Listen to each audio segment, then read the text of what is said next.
Book of Heaven, Volume 18, January 24th, 1926. The divine will is mother of all human wills.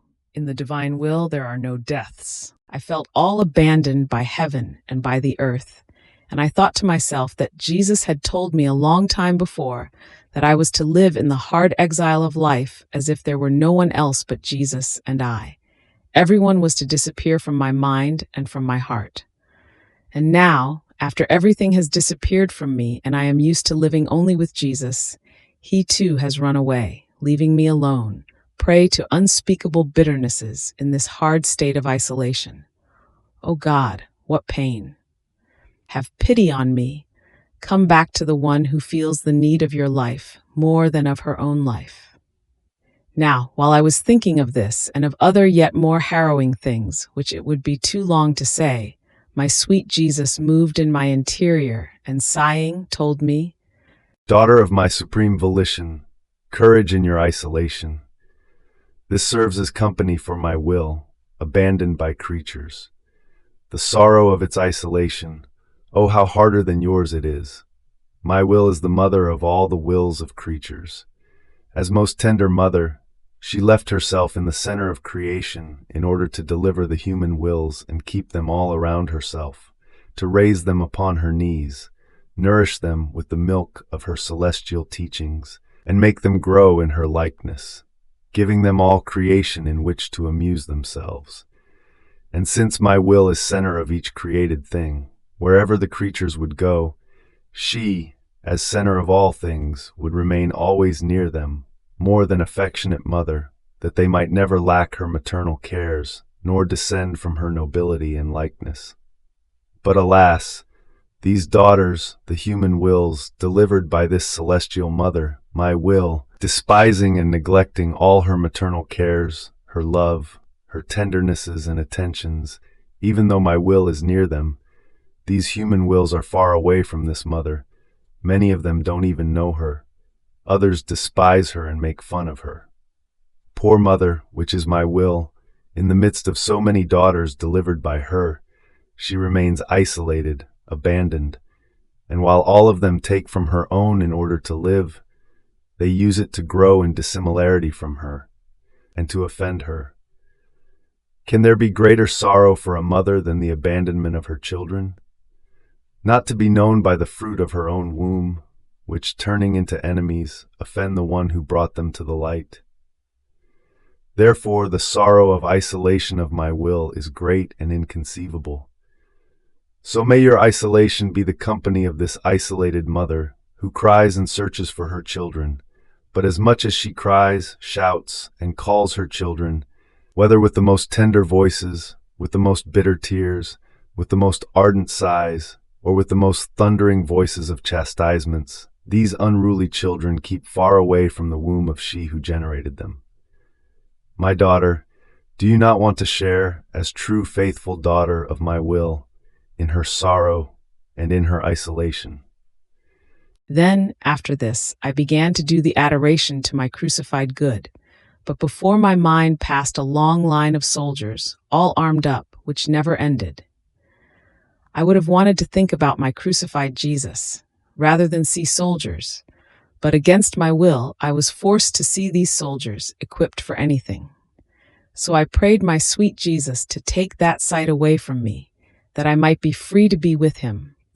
And Jesus, all afflicted, told me, "My daughter, the more it seems that the world is apparently in peace, and they sing the praises of peace, the more they hide wars, revolutions, and tragic scenes for poor humanity under that ephemeral and masked peace. And the more it seems that they favor my church, and sing hymns of victories and triumphs, and practices of union between state and church, the closer the brawl is which they are preparing against her. The same was for me.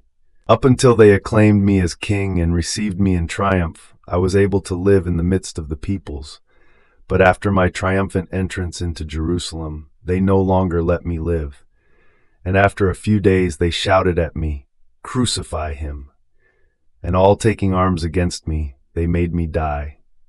When things do not start from a foundation of truth, they have no strength to reign for a long time, because, since truth is missing, love is missing, and the life that sustains it is missing. Therefore, what they were hiding easily comes out, and they turn peace into war and favors into revenges. Oh, how many unexpected things they are preparing. Jesus disappeared, and I remained all afflicted, thinking to myself, my beloved Jesus has told me many times that I was the little newborn of the divine will, just newly born, without having formed my little life in this supreme volition. And now that I am most in need in order to form my growth, Jesus leaves me alone. So I will be like an aborted birth in the divine will, without having existence. Don't you see then, my love, in what pitiful state I find myself, and how your very designs upon me are reduced to nothing? Oh, please, if you do not want to have pity on me, have pity on yourself, on your designs and on your works which you have made for my poor soul. But while my poor mind wanted to go further into the sorrowful state I was in, my beloved good came out from within my interior, and looking at me thoroughly, from head to foot, told me, My daughter, in my will there are neither deaths nor abortions, and one who lives in himself. It contains as life the life of my will. And even if she feels herself dying or even dead, she is in my will, which containing life makes her rise again in every instant to new light, to new beauty, grace, and happiness, delighting in preserving her always little within itself, so as to have her great with itself, little but strong, little but beautiful, just newly born, so that she might have nothing human, but everything divine. So her life is my will alone, which will carry out all my designs without dispersing anything. You will be like the drop of water submerged within the great sea, like the grain of wheat amidst the great masses of grains. As much as the drop of water seems as though disappeared within the sea, just as the grain amidst the innumerable grains, no one can deny or take away from them the right that their life exists. Therefore, do not fear, and make it so that you lose your life in order to acquire the right to have my will alone as life.